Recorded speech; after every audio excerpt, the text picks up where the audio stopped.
So, Sue, did you have something else? So I think the guideline defines. I don't know if we'd have to take a vote first to vote this up or down with the elimination of 2.6 and 2.61. But I would be prepared if the maker of the motion would accept an amendment to keep 2.6 and amend 2.61 to all applications for new large-scale retail structures over 200,000 feet shall include a site, 200,000 square feet shall include a site adaptability plan. Because then you have to have these adaptability. Just keep this clean. We have a motion and a second on the floor, and it's to obliterate the reference to site adaptation and conversion planning. Yes, Wayne. As opposed to doing an amendment, I would be willing to reconsider my motion. Well, we haven't voted on it yet, so let's vote on it and decide if it's an up or down, and then we can come back and do that again. So this is to get to approve the resolution as drafted with the exception of getting rid of the site adaptation and conversion planning guideline. And with that, we'll start the roll. Pardon me? And standard. And standard. That whole section. And standard. Okay, is that the understanding of the maker of the motion and the seconder? Okay, we'll start the roll call vote with Tim. No. No. No. Wait, I didn't say anything yet. Well, you just went. I thought you weren't going to I'll say say no on my own motion. How's that? Walter? Aye. Can you do that? The motion fails, and we're going to come back. Do we have some alternate language to propose? I'll tackle it. Dan? I think the guideline,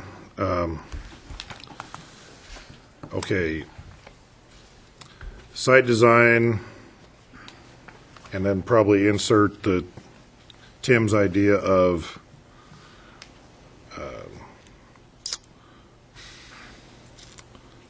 it's the guideline. I want to somehow add in the 200K, but that's in the standard. I'll start at the standard and work backwards. All applications for new large-scale retail structures over 200,000 square feet shall include a site adaptability plan. And I think that's and the only that's the only addition, just the over 200,000 square feet. Bill? and I would suggest replacement. I know it reads structures here, but establishments is the term that we utilize.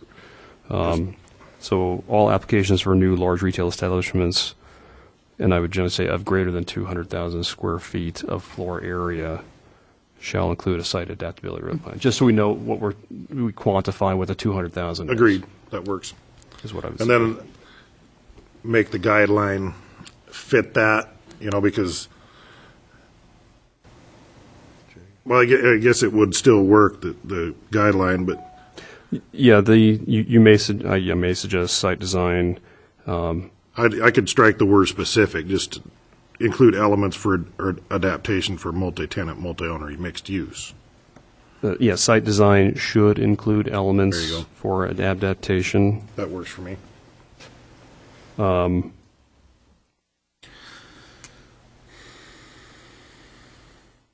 then I think the rest, because the rest is just include or not limited to, so.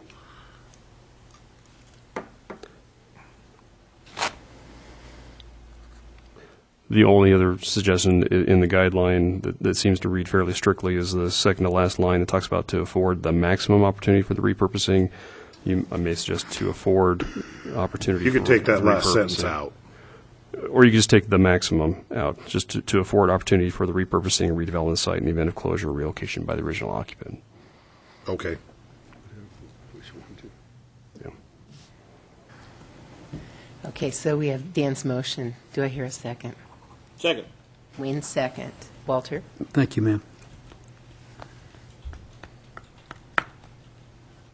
I'm uncomfortable with Bill telling us tonight that it's just a guideline and it really doesn't matter. And if that's not what you said, I apologize, but that's kind of what I heard. The other guidelines adjacent to the 2.6 guideline, under parking lots, it says parking areas should provide safe, convenient, and efficient access. They should be distributed, et cetera, et cetera. then the standard says what you ought to do to achieve that. The guideline for outdoor storage, trash collecting, and loading areas says loading areas and outdoor storage areas exert visual and noise impacts on surrounding neighborhoods. These areas, when visible from adjoining properties, et cetera, should be screened. The pedestrian bicycle flows says pedestrian and bicycle accessibility opens auto-oriented developments to the neighborhood, reducing traffic impacts. This section sets forth standards for public sidewalks and internal pedestrian bicycle circulation systems. The central features and community spaces guidelines says buildings should offer attractive, inviting pedestrian scale features, etc. 2.6 says site design shall include specific elements for adaptation for multi-tenant, multi-owner mixed use. Such elements may include, etc. That's why I changed it from shall to should and struck specific. Is that enough? I guess is my question. To Well, make this- the guide, if I may, to make the guideline a large painting and the standard be the detail. I'm still feel that the guideline is quite likely Getting specific. years down the road to be read as this is what you're going to do. So just for clarification, when I heard Dan's motion, I did hear a number of references to the word should, but when he opened up with the greater than 2,000 square feet, the language I heard was shall include, pertaining to that square footage. I heard the word Correct. shall in that context, Correct. but then I heard should. Should in the first subsequent part. to that. Right. So just, I wanted to make sure I heard that accurately. Tom? So I'm okay with making the shoulds consistent within the guidelines as Walter's suggesting. What makes me uncomfortable is the greater than 200,000 thing. I think this is the only place within the design manual that we're now using a size that matters, or size matters provision. And I feel like maybe we're kind of going off track from what we were trying to do with this in the first place. So I feel like the design manual is attempting to try to, address just LREs in general and not pull them apart into different groups. Are you proposing So- an amendment with alternate? Well, I mean, I would just suggest that we can make the shoulds consistent and then just pull out the 200,000. Is that a I mean, I don't know motion? where Is that a number came motion? from. It just, Or is, well, no, I'm Tim trying say? to make a suggestion that, okay. I saw Tim's hand up next. Well, the number popped up because the original large retail establishment ordinance started at 40,000, jumped to 65, then the conditional use permit kicked in at 90. When I listened to Nels Peterson's discussion at the public hearing on the 24th, it sounded like he was addressing the proposal toward new gigantic retail establishments, not 40,000 square feet, not 65,000, maybe not even 90,000. So I pulled a number of 200 because when you get up to that number, it's more like the Plus Empire Mall. It's large, some planning for its change would kick off at, down the road for retail establishments of that size. So that's where the number came from. Dan? I don't think you can divide a 40,000 square foot building up successfully to include its parking lot, or 65, or for that matter 90, but bigger than that, 200,000. Dan? Just want to get some more clarification. I want to make sure that this has a schematic drawing. This doesn't have anything pertaining to an engineered plan or anything like that. Not necessarily a cocktail napkin, but it doesn't have to have an engineered stamp. Correct. Madam Mayor? Sue? As my understanding, when I think about what Nils Peterson was talking about, when he was looking at the East Side Marketplace, and he was talking, and as Art was talking about road continuity, he's envisioning the entire parcel, including the building, let's say the East Side Mall, or the Palouse Empire Mall is 150,000 square feet. And it's all its parking lot, because when you get, with so many thousand square feet, like the old Walmart was 93,000, and it had 500 parking spaces. So when they're talking about redesign, it's design of the attendant parking as well as the square footage. So actually, when I was thinking 200,000 in my head, I was thinking about the whole parking lot and everything. So perhaps I would go back to the 150,000 under one roof, or under a roof, and then, or under covered, what is that, floor area? That's the word, floor area, because you also can have other pads, but floor area, because then you get so much parking, I think, and you're talking about the entire parcel at that point. So the 150,000 square feet is not what you would site plan. It would be all the attendant allowable parking that goes with it. I think at one point, Shelley Bennett testified at a workshop that Target would want 8 acres of parking. That's a lot of parking. That's a huge piece of property. So I'm thinking more of the entire piece of property rather than just the building. So I guess I would make the building go down to 150,000, and then you'd still have 500-plus parking spaces to deal with. Is there other discussion before voting? Okay. Dan's motion. Would you restate the motion, please? Dan's motion and Wayne's second, as I heard it, was to, Well, excuse me, so I would just like to, Dan, could you maybe amend that to 150,000? You can amend it. Oh, I would like to make an amendment of 150,000 square feet and the attendant parcel. okay. Sue's made a motion, sort of. Do I hear a second? I move an amendment to amend the number to 150,000 square feet floor area. Is this the only, I guess my only question, is this the only place where we've got a Let's number? see if we get a second on this. Okay, I'll hearing none, second, then I'll, what- I'll second it so we can ask this question, because I right. just want to try to understand, is this the only place within the design guidelines where we're speccing out the size of the LRE?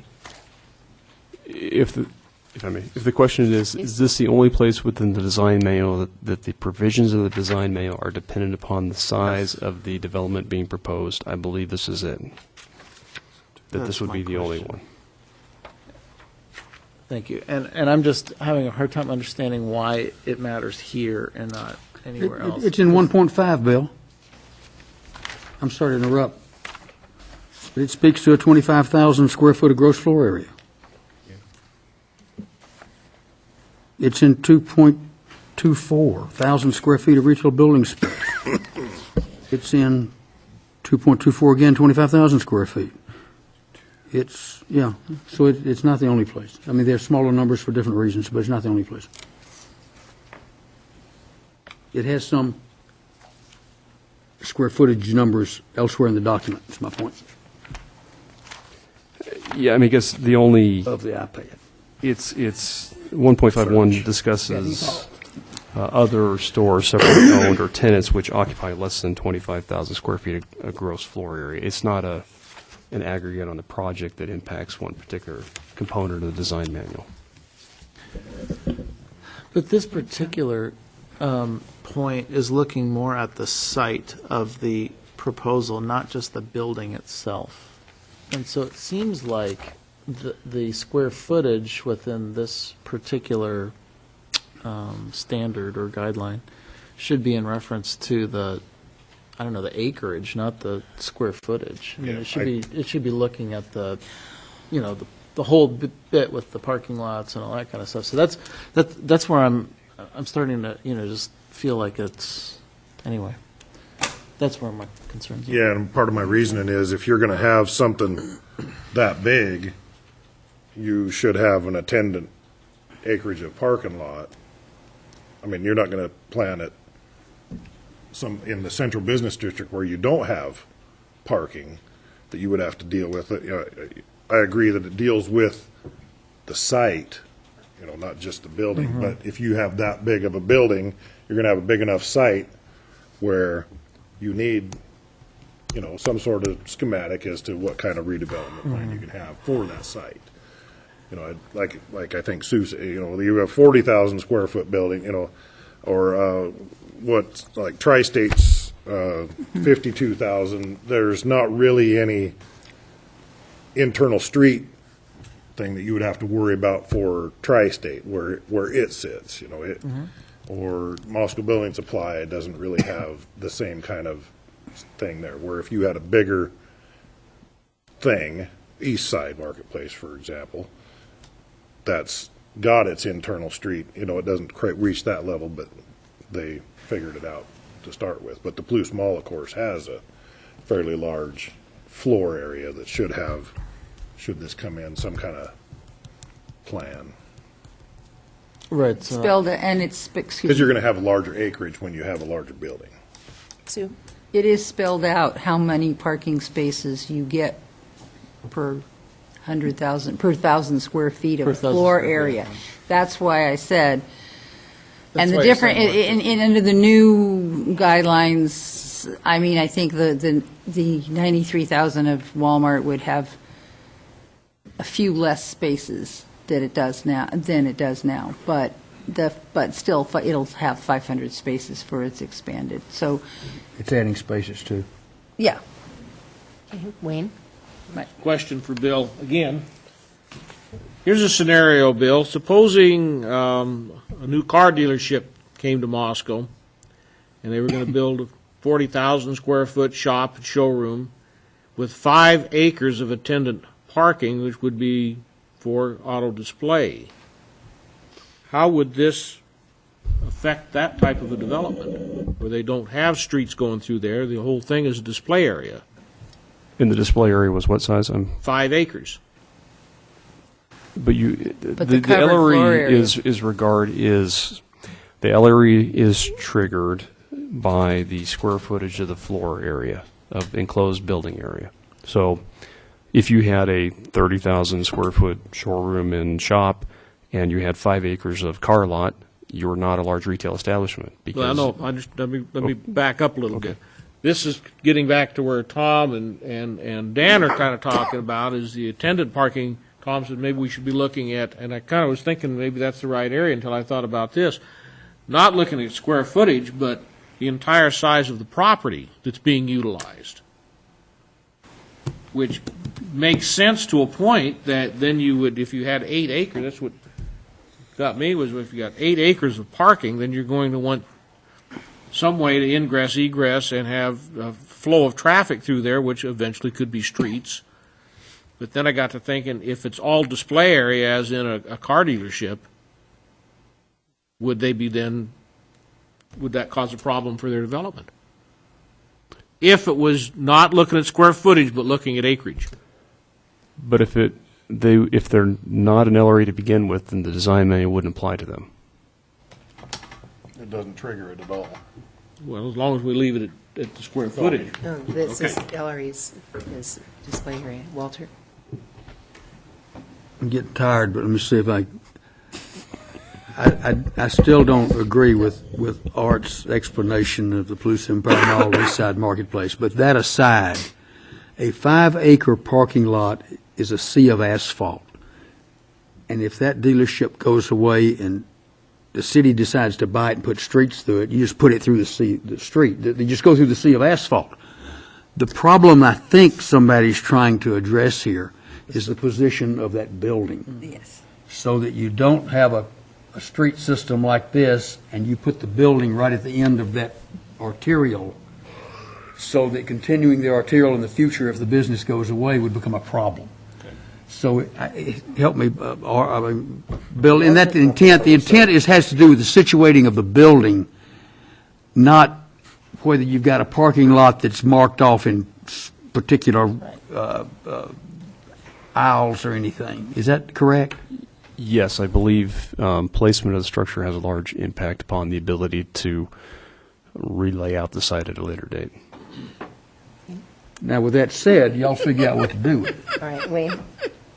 Been enough discussion, there's a motion, I'm going to call for the question. Well, since he didn't move the previous question, what I'm going to do is actually ask people to vote here. So we have Sue's amendment and with proposed amendment to Dan's motion. I never got a second. To reduce that square footage threshold to 150,000 square feet. So that was moved by Sue, seconded by Tom. Does everyone know what we're voting on? You did get a second? Yeah, I got a second. From Tom. Okay. So this was reducing it. Dan had originally proposed the 200,000 square foot threshold. Sue moved amendment. Floor area. 150,000 square feet of Floor area. Floor area. Okay? I'll start the roll call vote with Walter. No. Aye. Aye. No. Aye. No. Oh, I get to break a tie. Oh, we screwed up there. Aye. What I'll vote aye. was the vote again, please, madam? I counted 4 noes. Did you? Was I wrong? Oh, No, catch me, Stephanie. 3-3 is what I there's heard. 3 It's 3-3. Sue, Wayne, Tom. They were the ayes. Yep. Oh, Wayne voted aye. Yeah. Fooled me. I Yeah. misheard. Excuse me, Madam Mayor. You get to break a tie again. And I did with an aye. So we have the amendment passes. So then we go back to Dan's motion, which was seconded by Wayne. And so as amended, it was 150,000 square feet, shall include of the floor area. oh, right. And the site adaptation and site description should include elements of, et cetera, and to delete that reference to the word maximum. So the recommended, the language changes that were set forward by city staff. And the modification of language that uses the word should in those places. Did I catch all of the elements of your motion? Did. Okay. And Wayne, is that as you understood it as well? It is. Okay. So the motion as amended, we're going to start the roll call vote with, is there any discussion of that before voting again? Okay. We'll start the motion, the roll call vote with you, Tim. No. Aye. Aye. Aye. Aye. No. Okay, I think that was that 4. passed. That was That's 4 to 4 to 2. 4 to 2. They're starting to echo in my head. Okay, so that motion carries, and that's ordinance number, Well, this is a resolution. resolution 2011-13. Thank you.